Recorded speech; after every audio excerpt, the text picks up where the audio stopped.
Hello everyone, in this video I'm going to be talking about how to think through a process when you're deciding whether you will do an SN1, SN2, E1 and E2 reactions. What factors do you really have to look into before you come into a conclusion of what's going to be the major product and mechanism?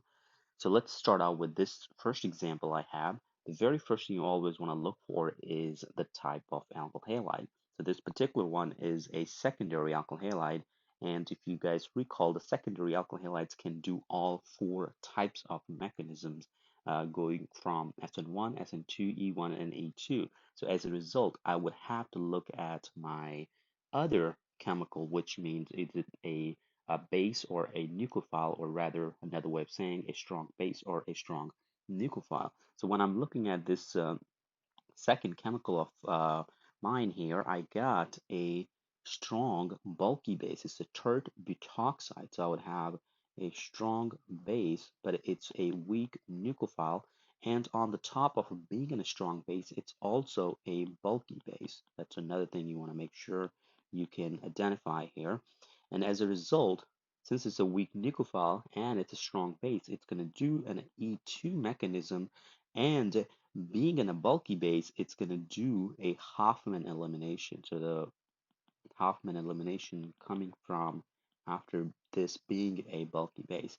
So I do have two beta protons here, or another way of saying I got two beta carbons here, and I can say, all right, I got one of them is on the right side of this secondary alkyl halide, and the other one is on the left side, but I want to make sure I make the least substituted alkene, and as a result, I would have to remove the hydrogen from the left, from the right carbon, right beta carbon. So the mechanism should look something like this. So I would have this going in there, grabbing that hydrogen, this bond coming in there to create a double bond, and your chlorine is going to be leaving. So remember, your E2 mechanism takes place in one step. So at the end of the day, I will end up making this least substituted alkene as my major product.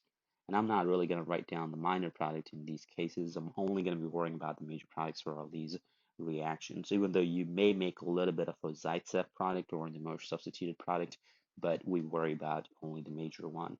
And obviously, the other product that you're going to have along the side is the KCl, rather, even though you don't really have to worry about it, but I'll just go ahead and write those out as well. Just so that you guys can see what's being going on with the other stuff. All right, let's look at this next one. I have a secondary alkyl halide here, and the secondary alkyl halide, just like previously, can do all four different mechanisms. So let's look at what else is going on with my other reagent here. I have an SH minus, and this SH minus is actually going to be a strong nucleophile, but it's a weak base. So as a result, it's only going to be doing an SN2, but in addition to just when you're kind of stuck in a position where whether it's doing SN1 or SN2 or E1 or E2, especially with the secondary cases, you can also look for this type of solvent. Now, suppose this is being run in acetone. So your acetone is actually going to be a aprotic solvents. Polar aprotic solvents and polar aprotic solvents actually prefers to do an SN2 mechanisms. And on the top of that, this is strong nucleophiles. The strong nucleophiles will do an SN2. So unlikely you will see an SN1 for a strong nucleophile unless you have a tertiary alkyl halide. But remember, you always first focus on your alkyl halide, then you focus on your nucleophile or base, and then the third thing you want to look for if you need to is what type of solvent you have. So this will do an SN2, and the SN2 is going to be doing a backside attack in terms of mechanism, and your chlorine is going to be leaving here, and you would have an inverted stereochemistry at the end of the day.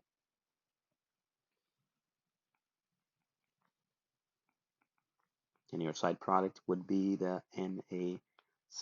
And if I want to look at how the stereochemistry plays in a role here, in terms of being an RNS, you have this is an R, and your product is an S. So that's what it really means when you do an SN2. You got an inversion in the stereochemistry. Also keep in mind that you may not see the solvent being written all the time. That's because sometimes the reagent you're using can also act as your solvent, like especially in case of when you're using these weak nucleophiles, weak bases, especially water, methanol, ethanol, they can act as both uh, your nucleophile bases and also the solvent.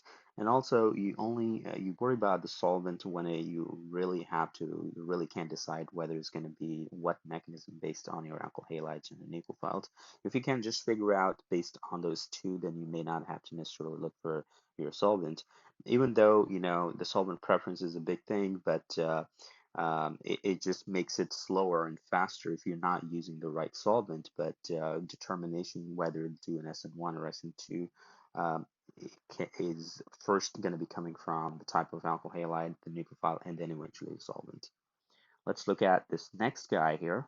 We have a primary alkyl halide.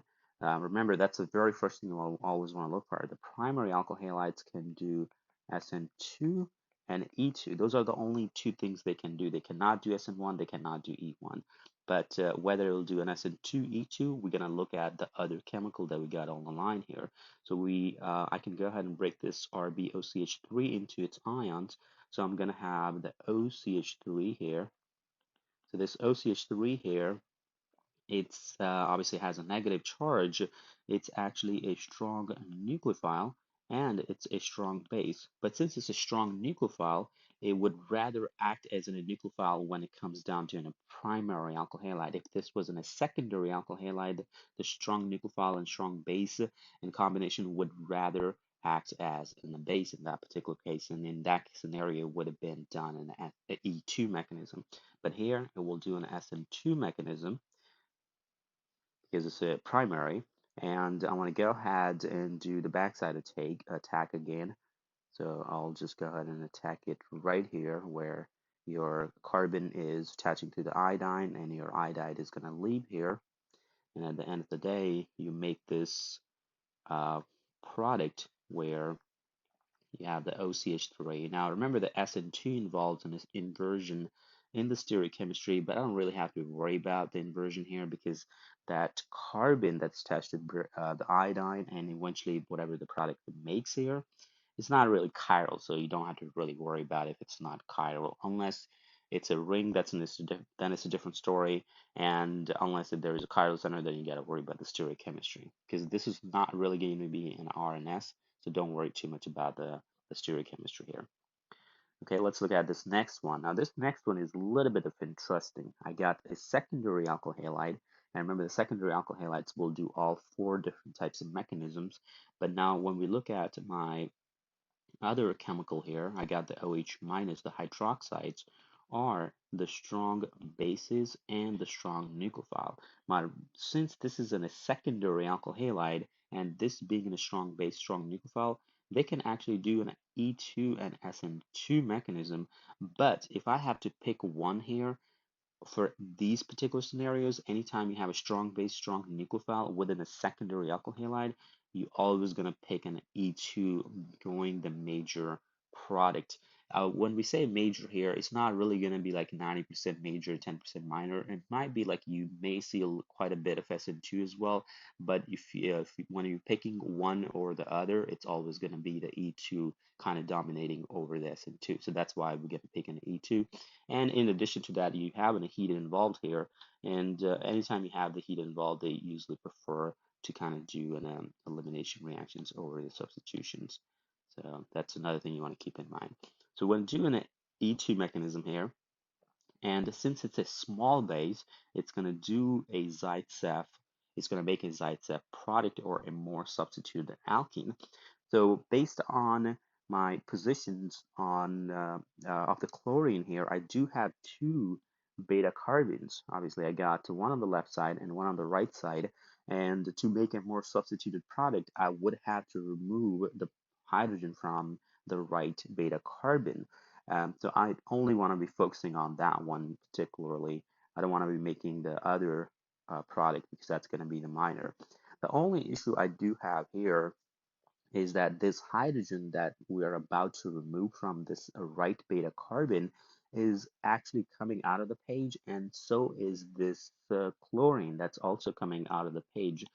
So that actually creates a little bit of problem because the E2 is an anti-periplanar elimination, which means the hydrogen and the halogen that you're about to remove or you're about to get rid of to create a pi bond has to be anti to one another, and they're clearly not anti to one another at this particular moment.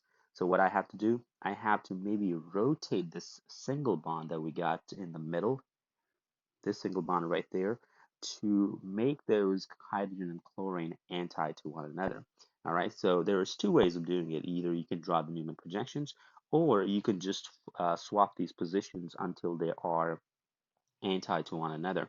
And I'd rather go with the second way if you don't want to do the Newman projection. So let's just swap these positions. So, let's focus on one thing at a time. So on here, on the left carbon, I got the chlorine coming out of the page. So that literally means I'm going to have the hydrogen here that's going back in the page. I want to swap the positions of every single substituent I got here and making sure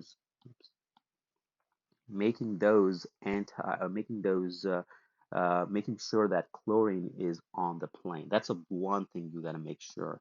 So I want to go ahead and put the chlorine here. And when I'm putting the chlorine here, I'm swapping the other position, just kind of rotating it by like, 120 degrees, you can say, for that particular carbon. So that means your hydrogen comes out of the page here, and your methyl group goes back in the page right here. So remember swapping every single position and also making sure the chlorine is on the plane.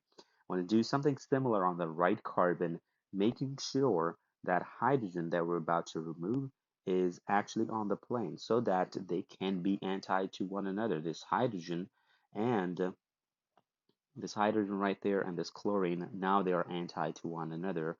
And then you also got to swap the positions for these other guys I have. So I'm going to have um, this right here that's going to be coming out of the page.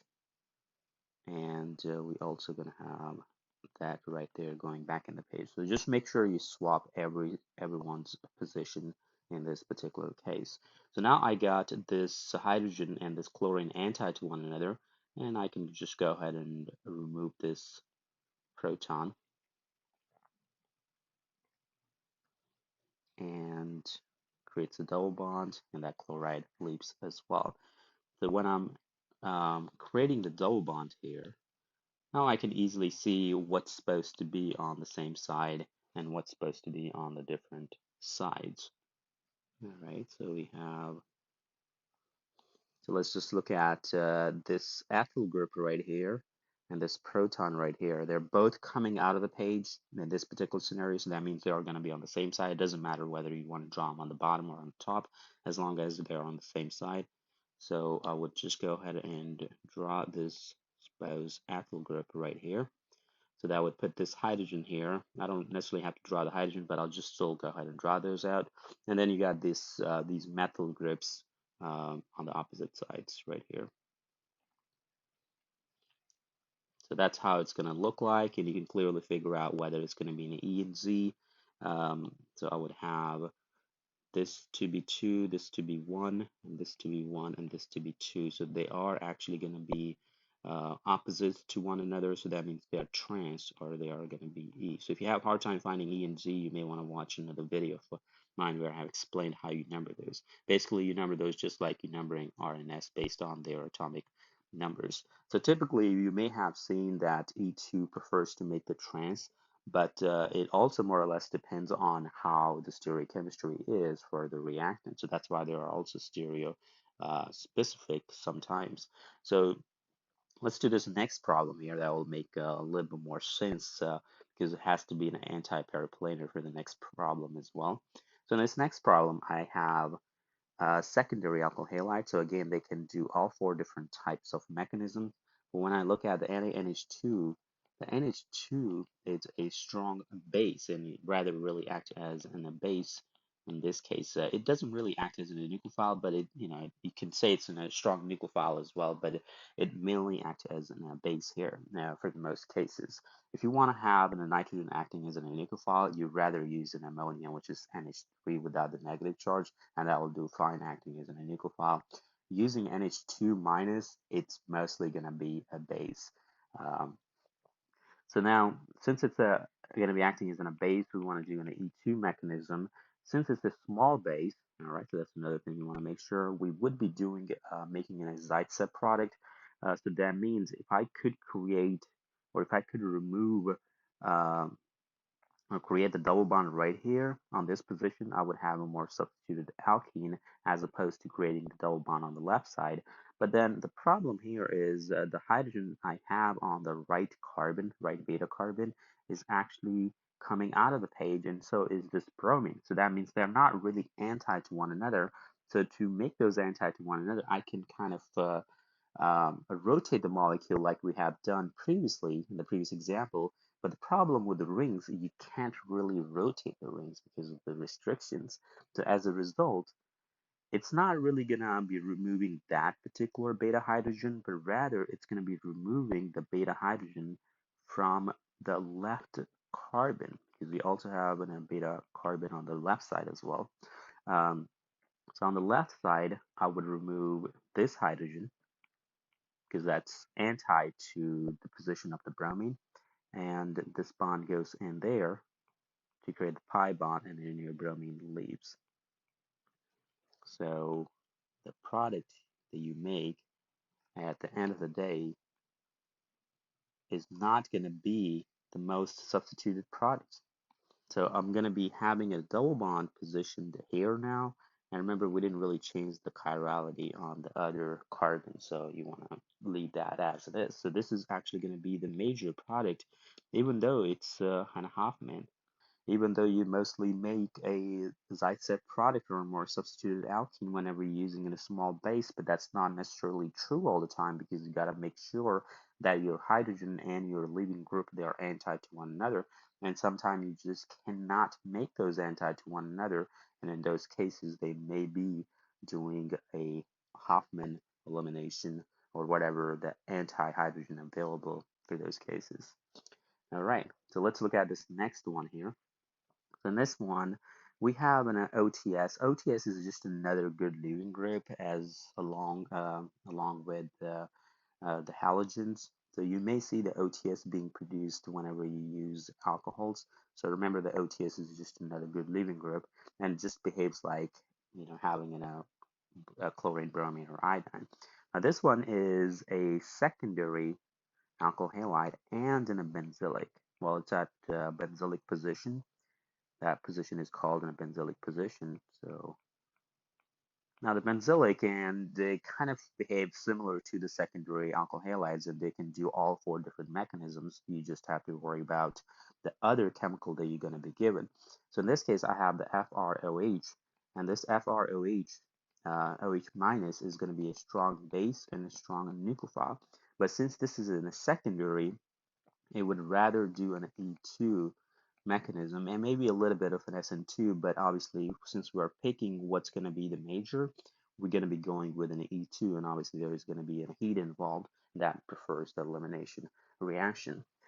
So since we're doing an E2, we're going to be making a double bond, and where that double bond going to be? That double bond is creation is going to be coming from the right carbon. Why is that? Because on the right carbon, you can clearly see that we have multiple hydrogens. But on the left beta hydrogen or beta carbon on the left side does not really have any hydrogen on it. So that's the only option you really got that you can remove this hydrogen here. And that creates a double bond. And you'll have your product. So copy that down here.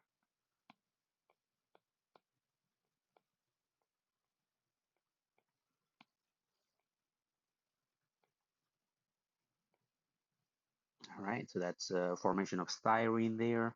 And obviously you're gonna have water as your side product here, and then um, you're going to have the OTS kind of going away in the form of a leaving group, particularly here. All right, let's look at this next problem. This next problem, this OTS, take that as like behaving similar to the halogens. It's actually going to be a benzylic. I wouldn't really say it's in a secondary because you have on the right side it's in a D, which remember the D is a deuterium. It's in a heavier isotope, just behaves like an isotope, just behave like a hydrogen, but it makes a difference to create an chiral center here. So that's the only point I'm trying to use the D there.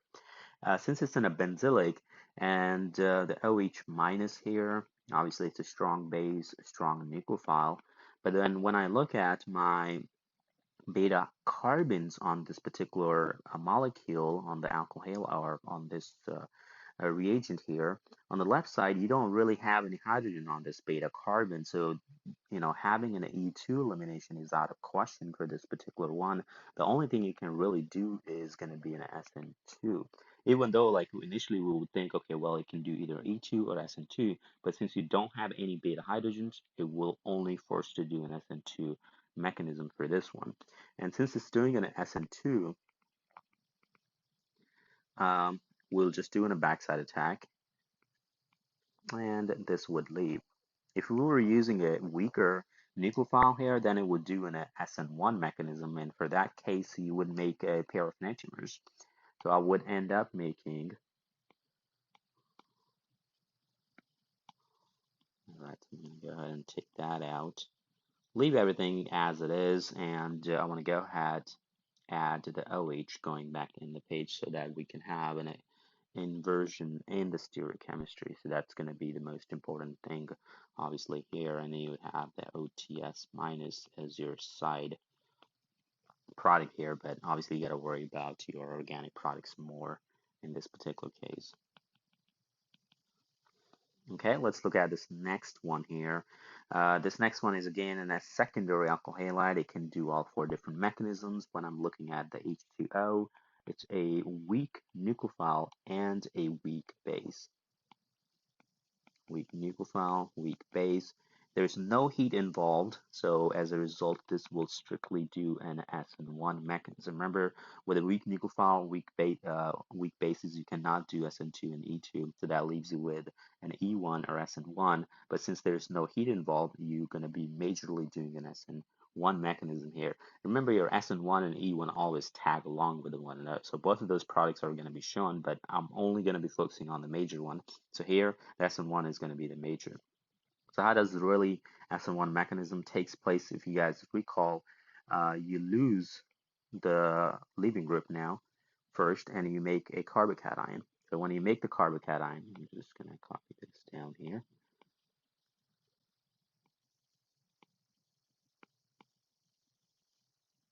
Make this smaller a little bit. You create a positive charge here. That's the carbocation that you have created. I can't really do any rearrangements. If I could have made this positive charge onto this particular carbon here, it would have made it a tertiary carbocation, but it's too far away. You can only do this shift, an hydride shift or a methyl shift only to the adjacent carbons, at least for the sophomore organic chemistry. So I don't want to do any rearrangements here. So I would just go ahead and use the water now. And now, since this is going to be a chiral center, I can do either top attack and bottom attack. So that's the thing you want to make sure you are aware of. So just do show one type of mechanism here. So I can do the bottom attack here. And then remember, I can also do the top attack on this one.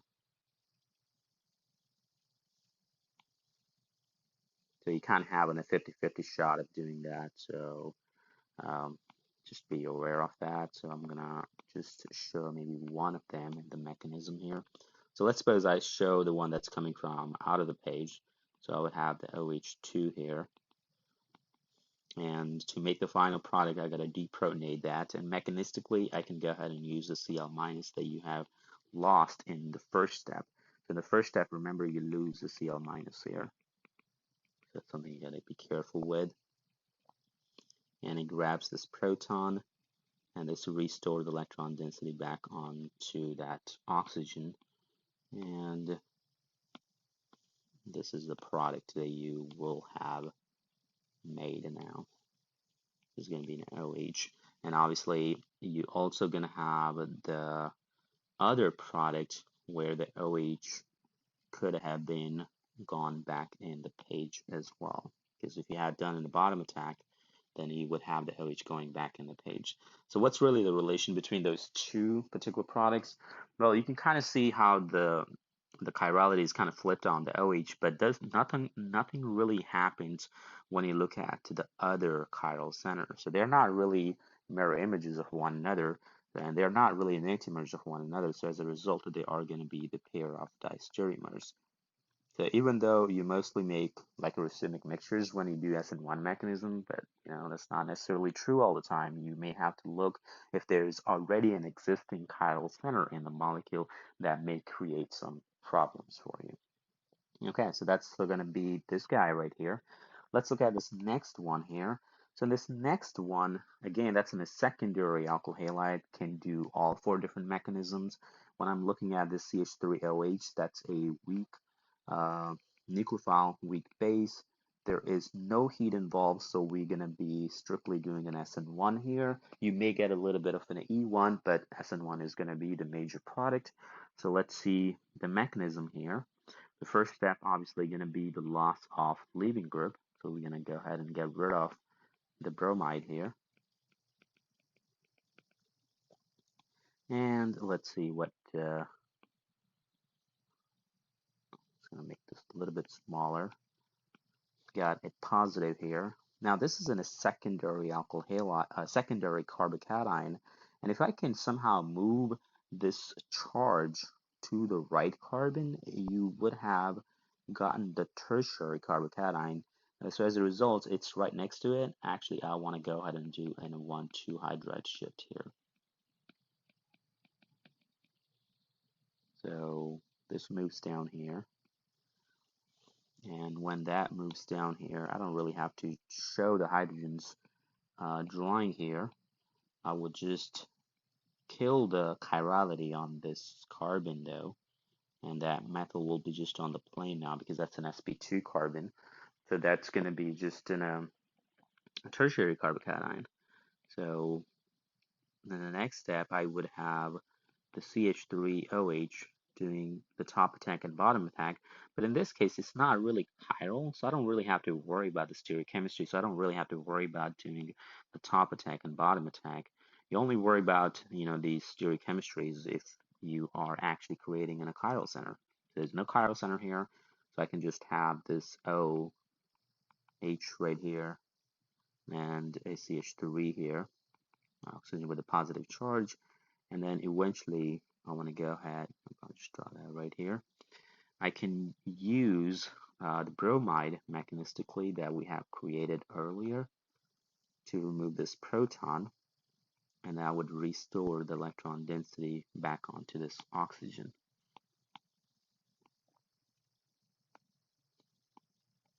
All right, so this is going to be your final product here. I'll just redraw that. I don't really have to write down the CH3.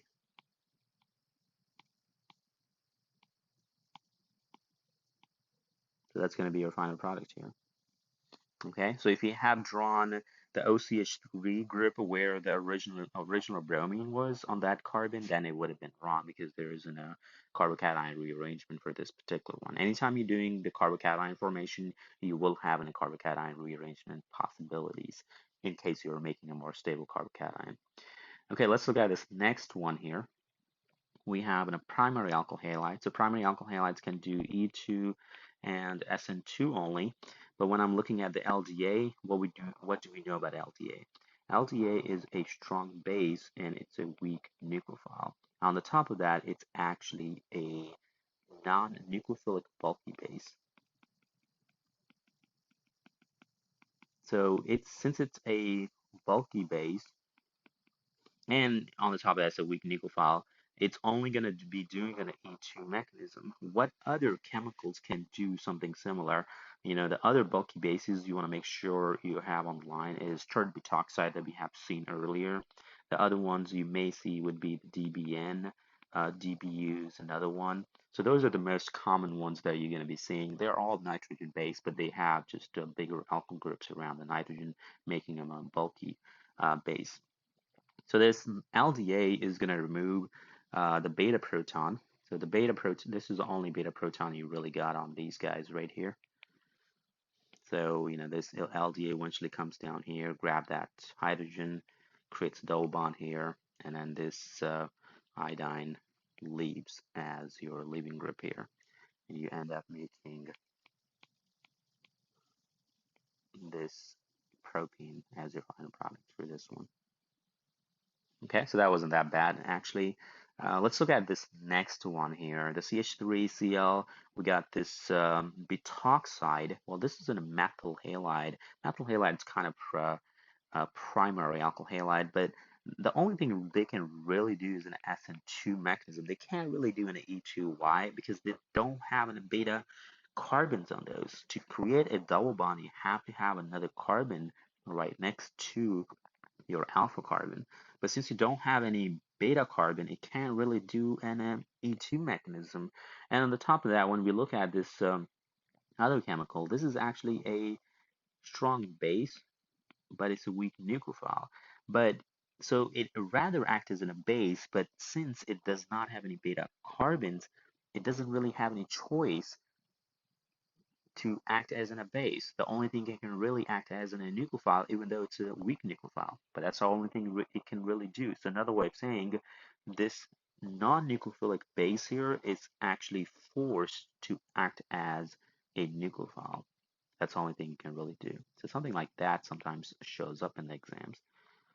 So you would end up making an ether here, doing an SN2, even though it's unlikely these guys do an SN2 because of their non-nucleophilic nature. But that's the only thing they are forced to do. That's the only thing they can really do here. Okay, let's look at this last one here I have.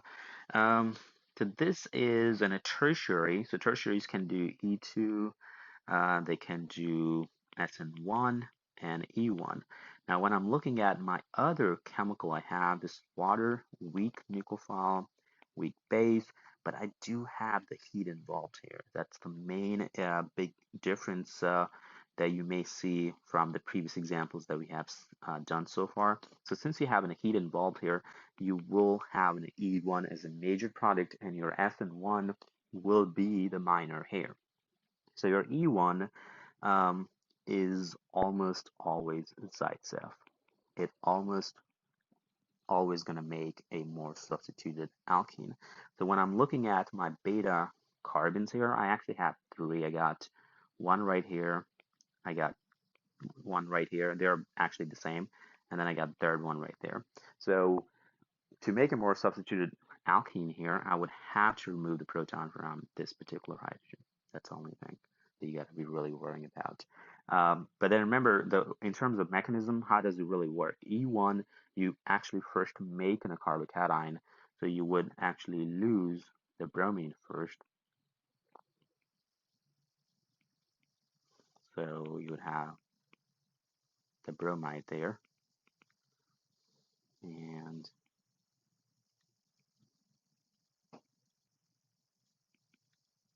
the second step, you can have this hydrogen to be removed, because that's the only hydrogen we really want to remove to create a more substituted alkene. So we end up making this as our final product here. Now always remember that your E1s is almost always going to be the Zaitsev for more substituted product. If I want to do like as a bonus here, suppose I want to run an E2 here. So there's a couple of ways you can run an E2 for this particular one. Either I can use a small base. So suppose if I use a small base, let me change the color here. So I use NaOH. So NaOH, it's going to do an E2, and since it's in a small base, it's going to do a Zaitsev.